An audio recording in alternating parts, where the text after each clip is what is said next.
चले जाए ये काम हो जाएगा, कोई ने कहा वहाँ चले जाए ये काम हो जाएगा, कोई ने कहा वहाँ चले जाए ये काम हो जाएगा, तो भी वो पंखे की तरह भटक ही रहा है, घूम ही रहा है। मतलब वो अभी लाइट नहीं बना, अभी तो वो पंखे की तरह केवल भटक रहा है। यहाँ चले गया, वहाँ चले गया, वहाँ चले गया, सब दूर भटक कर देख लिया तो भी काम नहीं हुआ। किसी ने पूछा क्यों, सीहोर गया था? हाँ गया था। कितनी बार हो आया? तो उनके तो एक दो बार हो आया, पर हमारा काम नहीं बनया। नहीं काम नहीं बनया तो मतलब तो तेरे अंदर तू अभी पंखे की तरह घूम रहा है, मतलब तेरा मन अभी स्थिर होकर कंकर में शंकर को नहीं देखा। जिस दिन 5 कंकर की पूजन करे और तू एक कंकर जो उठाए उस कंकर में भी तुझे शंकर नजर आने लगे और तुझे लगे कि अब मेरा बेड़ा पार होगा, समझ लेना कि वो शिव। अब तू पंखे की तरह नहीं घूमेगा, अब तू लाइट की तरह हो गया। 1 मिनट में चालू ने 1 मिनट में, अब तू भटकेगा नहीं, अब तू विचलित नहीं होगा।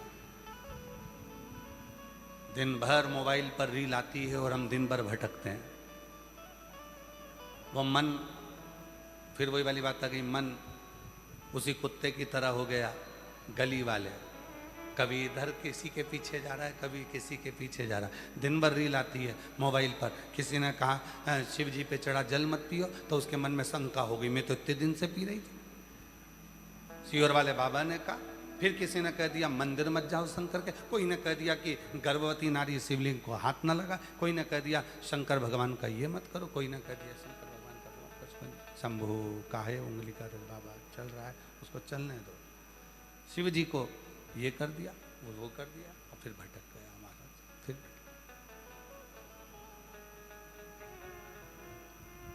फिर भटका। और जो भटका वो मन विचलित हो गया, मोबाइल खोला, उसमें देखना चालू करा, उसमें देखा तो बस फिर मन में आ गया कि ये इधर ऐसा, ये उधर ऐसा, एक उधर ऐसा और उधर ऐसा, फिर भटक गया। हमारे निखिलेश जी एक लाइन गाते हैं ना, वो ये मन बड़ा चंचल है कैसे तुझे समझाऊं, जितना तुझे समझाऊं उतना ही मचलता बड़ा चंचल है कैसे तेरा भजन करूं, ये मन बड़ा चंचल है कैसे तेरा भजन करूं, जितना इसे समझाऊं, जितना इसे समझाऊं उतना ही मचल जाए, भोले तेरे चरणों की, शंभू तेरे चरणों की, गर धूल जो मिल जाए, सच कहता हूँ बाबा, सच कहता हूँ बाबा, तकदीर बदल जाए, सच कहता हूँ बाबा, तकदीर बदल जाए, भोले तेरे चरणों की, घर धूल जो मिल जाए। ये चरण की धूल जो मिली, हमारा मन स्थिर हो गया। मन को स्थिर कर, रीलें बहुत आएंगी, लोग शिव जी के मंदिर से तुमको भटकाना चाहेंगे, शंकर जी से तुमको दूर करना चाहेंगे, और जिसकी बुद्धि में बैठ गया कि ब्रह्मा ब्रह्म लोक में है और भगवान विष्णु बैकुंठ लोक में है, अगर मृत्यु लोक का कोई अधिपति है तो केवल महादेव है, जो दौड़कर तुरंत आ जाए।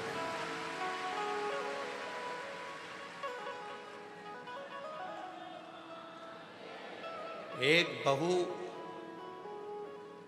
ग्वालियर में रहती है, एक बहू छत्तीसगढ़ रायपुर में रहती है, और एक बहू तुम्हारे घर से केवल 15 किलोमीटर की दूरी पर रहती है। सबसे पहले कौन सी बहू आएगी? रायपुर वाली आ जाएगी क्या? नहीं। ग्वालियर वाली आ जाएगी क्या? नहीं। जो 15 किलोमीटर दूर है वो बहू दौड़ कर आ जाए पास में।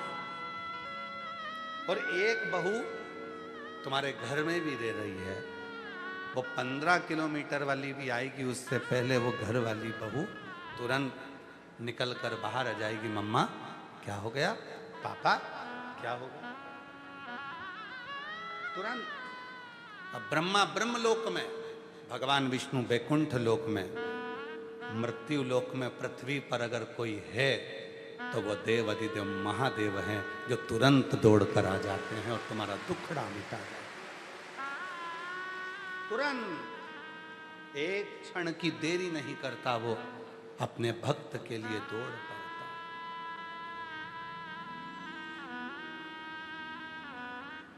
बाबा बाबा सब कहें, पर माता कहे ना को।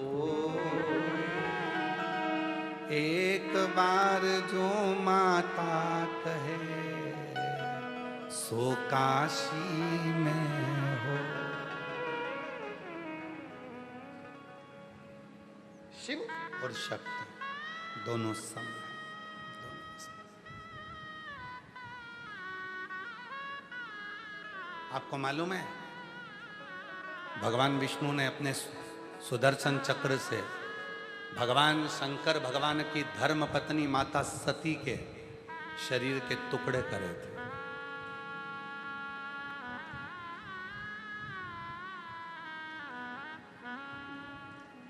बावन शक्तिपीठ का निर्माण हुआ।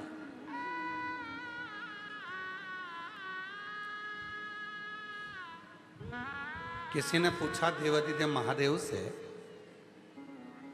आपकी अर्धांगिनी के 52 टुकड़े कर दिए गए, शक्तिपीठ का निर्माण हो गया, भगवान विष्णु चाहते तो टुकड़े करने की जरूरत ही नहीं पड़ती, सती मैया को ओझल कर देते, सती माता का शव ही नहीं दिखता, तो शिव को क्रोध ही नहीं आता, तांडव नहीं रचते और शव चले जाता। फिर टुकड़े क्यों करे?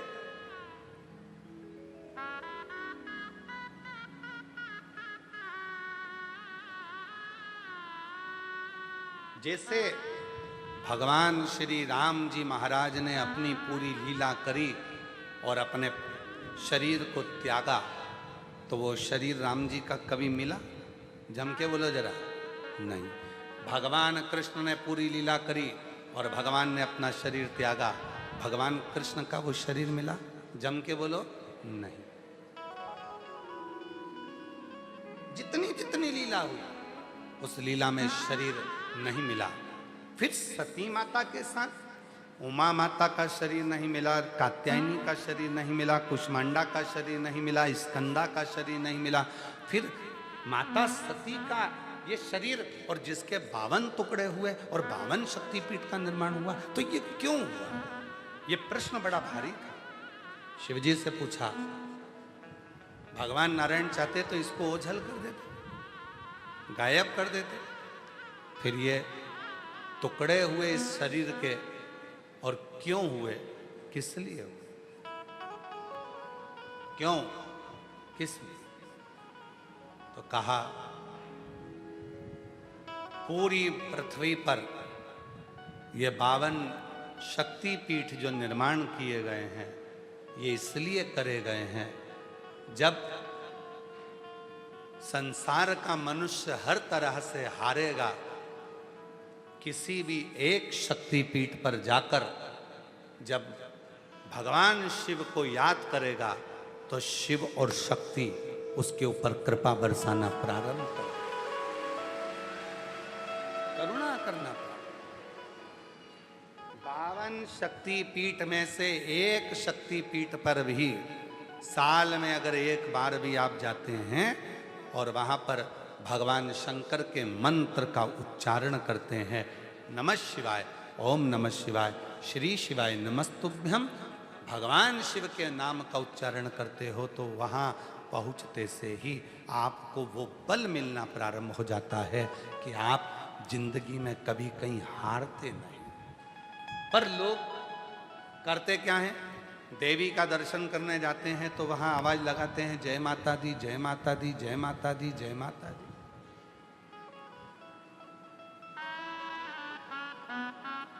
जय माता दी।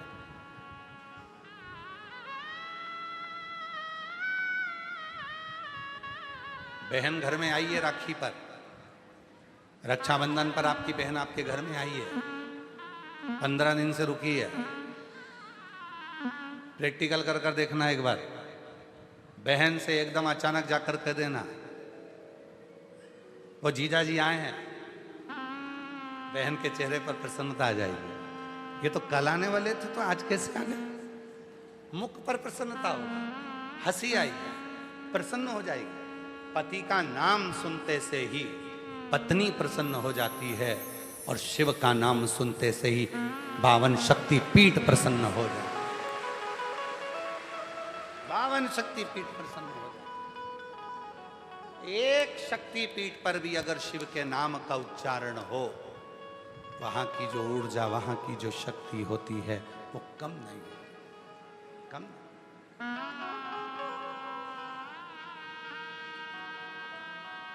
एक शक्ति। कल हम आशीष जी को और समीर जी को कह रहे थे कि मौका लगे, 12 ज्योतिर्लिंग तो कथा चल ही रही है। हर साल की एक बिटले सेवा समिति की एक ज्योतिर्लिंग में कथा होती है। पहले उज्जैनी हुई, ओमकारेश्वर महाकाल, ओमकारेश्वर हुई, काशी हुई, देवघर वैद्यनाथ जी हो गई। ऐसी कथाओं के क्रम 12 ज्योतिर्लिंग के तो साल में एक बार चलते ही हैं। हमने उनसे कहा कि कम से कम साल में एकाध कथा ऐसी होना चाहिए जो किसी शक्ति पीठ पर हो, जहाँ माँ सती का कोई अंग गिरा हो और वहाँ शिव की कथा हो तो शिव और शक्ति बल देती है। और वो ऊर्जा जब कोई व्यक्ति लेकर जाता है, शिव और शक्ति दोनों का ही आशीर्वाद, दोनों उसके जीवन में एक सुख का अनुभव हो।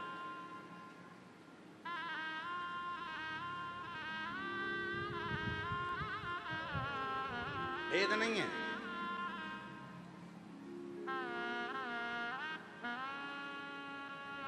पंद्रह तारीख से गुप्त नवरात्रे प्रारंभ हो जाएंगे, भेद नहीं है।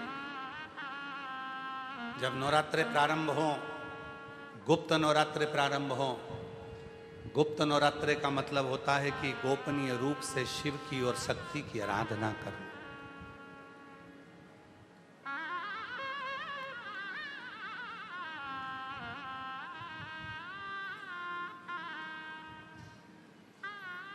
गोपनीय रूप से शिव और शक्ति की आराधना करना।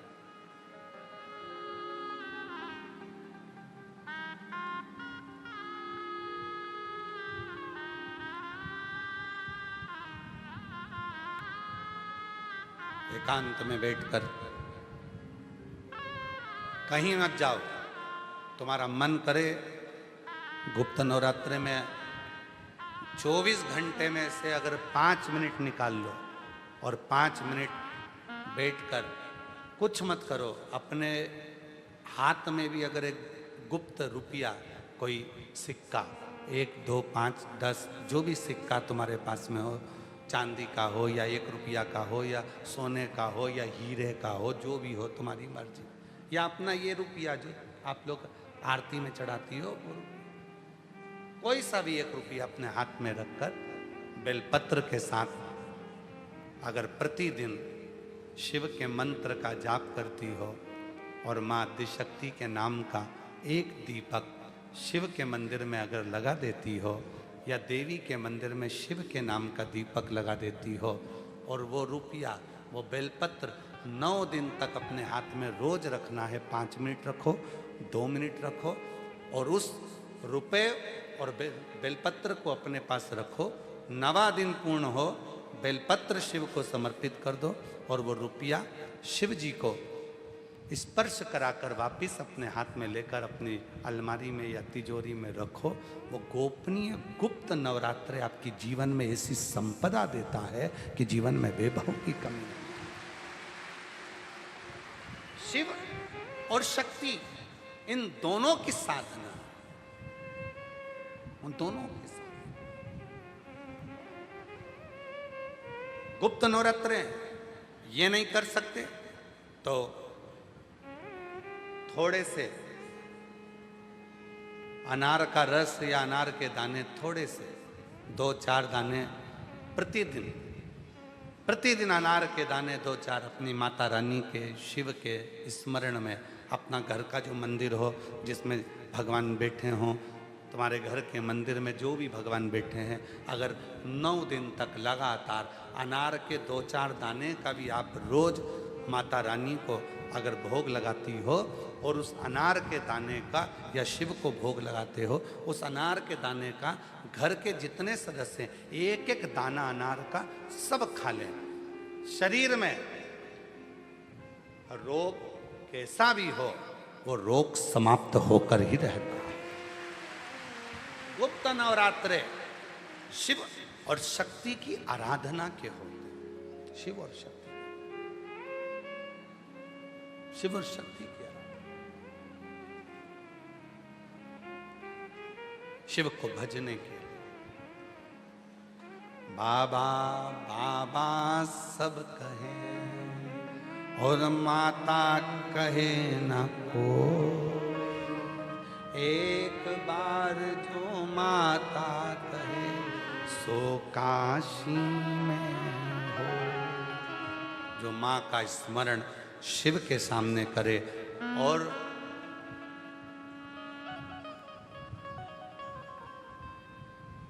शिव का स्मरण माता के सामने करे तो माता प्रसन्न हो जाती है। प्रसन्न।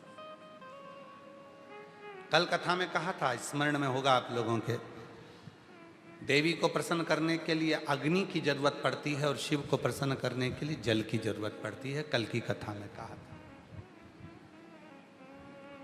जितने देवी के उपासक हैं या अष्टमी नवमी पूजने वाले हैं, वो कंडा जलाकर, गोबरी जलाकर, गाय का गोबर सूख जाता है उसको जलाकर उसमें धूप छोड़ते हैं। मालपुआ या पूड़ी या खोट या सब्जी जो भी बनता है उसको छोड़ते हैं। अष्टमी नवमी पर पूजन करते हैं, धूप देते हैं, अग्नि में छोड़ते हैं। क्यों छोड़ते हैं? क्योंकि देवी अग्नि से प्रसन्न होती है और शिव जल से प्रसन्न होता है। जल से, देवी अग्नि से और शिव जल से। प्रसन्नता, उसकी प्रसन्नता हमें सुख देती, सुख। केवल 4 नवरात्रे होते हैं, 2 गुप्त होते हैं, एक चैत्र का होता है, एक शरदी होता है। केवल 4 नवरात्रे ऐसे होते हैं जिन नवरात्रे में शिव जी के मंदिर में अगर दीपक भी लगाया जाता है तो लंबी बत्ती का लगाया जाता है। बाकी के समय में शिव के मंदिर में गोल बत्ती का दीपक लगता। क्यों? कहते हैं 64 योगनियां। आपको पहले भी कहा था, आज फिर अच्छे से समझ लीजिए। ये शिवलिंग है, ये जलाधारी है, ये पानी बहता है, बीच में अशोक सुंदरी है, राइट में गणेश जी हैं, लेफ्ट में कार्तिकेय हैं। शिवलिंग के ऊपर जो जल टपकता रहता है वो शिव जी की 5 लड़कियां, जया, विषहरा, शामली बारी, दौतली, देव है। ये पीठिका पार्वती जी का हस्त कमल, ये पीठिका पार्वती जी का हस्त कमल। इस पीठिका के नीचे जितना मोटा भाग रहता है, शिवलिंग जहां रखा है उस पीठिका का जितना मोटा भाग, जहां से पानी नीचे गिरता है, जितना मोटा भाग होता है इतने पूरे मोटे भाग में मां आद्य शक्ति के 64 योगनियां यहां पर विराजमान होती हैं। जब हम जल समर्पित कर कर लंबी बत्ती का दीपक नवरात्रे में लगाते हैं तो ये 64 योगनियों की जो शक्ति है, 64 योगनियों का जो फल है, देवी की आराधना और साधना का जो फल है, भले हमने व्रत करा नहीं करा, भले हमने पूजन करी नहीं करी, भले हम नवरात्रे में कोई व्रत साधना तप नहीं कर पाए, कोई बात नहीं, पर जिसने शिव को जल चढ़ाया, ये जल बहकर यहाँ से निकलेगा, वहीं पर सम्मुख में शिव के लंबी बत्ती का घी का यदि दीपक लगाया, और कितना दीपक, दीपक कैसा, तो कहा जब हम शिव को नवरात्रे में केवल दिया लगाने के लिए जाते हैं, लंबी बत्ती होती है, तो उस दिए के अंदर घी को ज़्यादा नहीं भरा जाता, केवल बत्ती को डुबोया जाता है और उस दिए में रखा जाता है, जलाया जाता है। शिव और वो 64 योगनियां जो यहाँ विराज रही हैं, यहाँ शिवलिंग माँ आद्य शक्ति दुर्गा भवानी, गणेश जी, कार्तिकेय, अशोक सुंदरी, शिव जी की 5 लड़कियां और ये 64 योगनियां, और 64 योगनियों के बाद में ये जल बहकर जाता है जितनी दूर तक, यहाँ 33 कोटि देवताओं का स्थान होता है। इसलिए हम जब लंबी बत्ती का दीपक लगाते हैं जल चढ़ाकर नवरात्रे में, तो शिव की आद्य शक्तियाँ हमको सुख प्रदान करना प्रारंभ कर देती हैं और हमारे भंडार में कोई कमी नहीं होने लगती। वो भंडार की कमी को दूर